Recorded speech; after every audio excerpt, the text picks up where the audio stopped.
said. Yeah. Just a few highlights, I would say, of your before and after. Like, Okay. you came into EIM like this, and now this is it. If you could highlight some, that would be great. Okay, so welcome back. So as I said, we are with the amazing Dr. Aaarin, and she's been sharing her journey to excellence in medicine. And we talked about excellence in medicine being a journey and not a state. And so you don't just become excellent in medicine. You journey through it, through the activities and the processes that you expose yourself to. And for us in this network, we build our journey to excellence in medicine through excelling in life first, self-awareness, self-identity, self-ownership, and then excelling in career, whichever niche that you have determined that you want to focus on in your career. It could be clinical medicine, it could be non-clinical medicine. It's a decision that you have to make. But once you make that decision and you commit to it, you're also on that journey as well to excel in that career path. So a combination of the journey of excelling in life, in your role in life, and your career builds up to excelling in medicine. And we had the award-winning Dr. Aaarin here share her journey to becoming an excellent lady doc, which is our acronym for our network. So back to you, Dr. Aaarin. Tell us some things of your before-after transformation stories, the network, and after you joined the network. And then on your journey now, you are now a boss in the network. So let's hear you. All right. Thank you, Dr. Jummy. So I'm going to divide it into two parts, so personal and professional. So I'll pick the professional bit because that's what everyone knows about me anyways.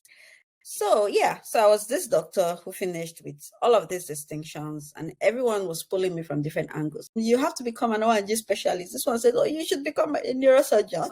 That was my big uncle, by the way. Everyone just wanted me to become something that they are doing or something that they think I should be doing with my brain. And the package of the award-winning doctor. Of the award-winning Aaarin. When even the Aaarin herself was still trying to figure out who she was, what she was good at, and what would allow her excel in medicine and in life. So for me, it was more, everyone was saying all sorts. I didn't even know what I wanted to do, to be honest. I promised people that I would become whatever it is they wanted me to become, just to get them off my back. But then I knew that for me to find happiness in my life as a person, I needed to understand what I loved and, identify what my skills were, what would make me happy, my personality traits, and then choose a specialty in medicine. Medicine also doesn't help you because there's so many specialties to choose from. So medicine doesn't help you either. And so for someone like me, it was a tug of war. I remember when I met Dr. Jummy, I was like, I want to become a cardiologist. There were so many things I wanted to become, so many things I wanted to do. But just being on the journey of mentorship with Dr. Jummy and the network, and just observing the journeys of other ladies, there's just so much power in that. I've been able to achieve a lot of self-awareness. So much light has been shed on my journey, on my path. And going through our 10-year roadmap and the modules on choosing a specialty, I've just been able to come to that point where I'm doing an internal medicine training now, and I'm enjoying it. It appeals so much to my personality as the brainiac that I am. I love it. For me, internal medicine suits me. So just being on the path of choosing a specialty, I would say I am much more confident in my specialty. See, I don't care whatever it is anybody wants me to do, as long as I'm doing what makes me happy, what appeals to my strength, and I'm fine. And I feel like that's the journey of my before and after. In terms of the personal aspects, when it comes to, I think I'll choose one. I have so many things to say, but I'll pick one. So before, I would say I'd done a bit of public speaking. Immediately I finished it, people were like, come and talk, conferences. I was serving in my fellowship at the time, so I was doing a bit of, speak on the podium and talk. But at the time, I didn't even know what I was saying, but I was talking. I was talking based off what I'd achieved. I say, read your book, be very studious, don't go to parties. When I joined the IIM, and thankfully it was during the heat of COVID, we had the time, like the world was quiet. So people at the time to actually look in WhatsApp and be like, hey, who are we? So at the time when I joined the IM, I started seeing people like Peju Abioye, who would join this podcast subsequently, by the way. So people like Peju, I started hearing people talk. I started hearing people articulate their thoughts. So many people, I was, wait, these people are doctors like myself. So I had to like put the portfolio of 28-year record and distinction. I put this aside and I'm like, okay, Aaarin, I had to do that introspection and be like, how can I get better in this area where I have this thought pattern? This is something I want to articulate. How do I get it out there?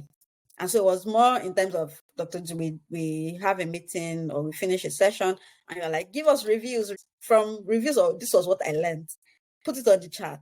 So the confidence of this is what I learned from this review, putting it on the chat sort of built my confidence to speak publicly, like puts me on that path of being able to own up to my thoughts and say, this is what I think and I stand by it. This is what I learned. That's it. And so from there, I'm able to now go on Instagram 2 years later and be like, this is me. This is what I stand for. This is what I've learned over time. Right. So it's just that journey of building my confidence, learning to come out authentically, uniquely me. So that's I love that. I think we had shared that before in one of I feel so nostalgic right now. We've been running this network for about 5 years, and we've said so much. And one of the things I remember in our discussions about self-awareness and ownership is being authentic. Yeah. I don't know how to emphasize it, that this is not a discussion on that. If you really want to learn about that, particularly if you are maybe you're in a foreign environment now, and you feel like you're losing yourself. In EIM, we emphasize owning you.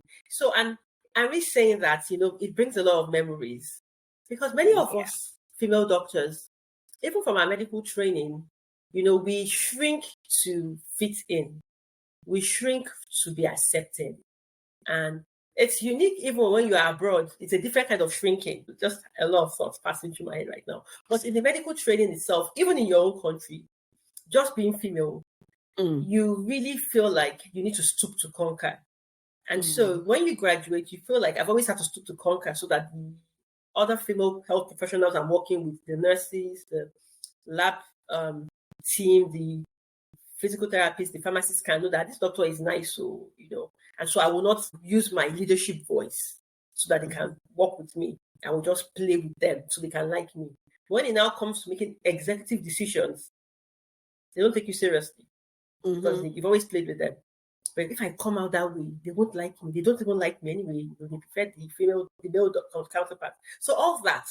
And so we've learned that when I know who I am and I take ownership of my identity, it gives me a sense of confidence. See, I'm not coming at you and I mean no harm. The goal is the patient. So many of us don't have that. I didn't have that at a point in time. I thought I needed to, undermine my leadership strength so that I could be accepted as a female doctor. So that's a lot of discussions of the way, but Dr. Aaarin sharing that is big, and I'm glad that you learned that. So let me just correct this for the other young girls that are hearing this podcast today. When we say do a review, it's part of helping us to process our thoughts and help us articulate our thoughts. As I say, during rounds, you put you on the spot anyway. So it's something we get to do. You're on the spot. What do you think? What's your opinion? And so it kind of helps us through that process. When I say, hey, we want to hear your review, we want to hear your feedback, and don't tell me it was okay, it was fine. No, it wasn't okay, I'm fine. I want to hear you tell me concisely what exactly you got from this 2-hour session. And as you said, it helped you get your thoughts together for, your blog journey, which you are doing amazingly right now. And we have to round this up again. This has been an amazing session.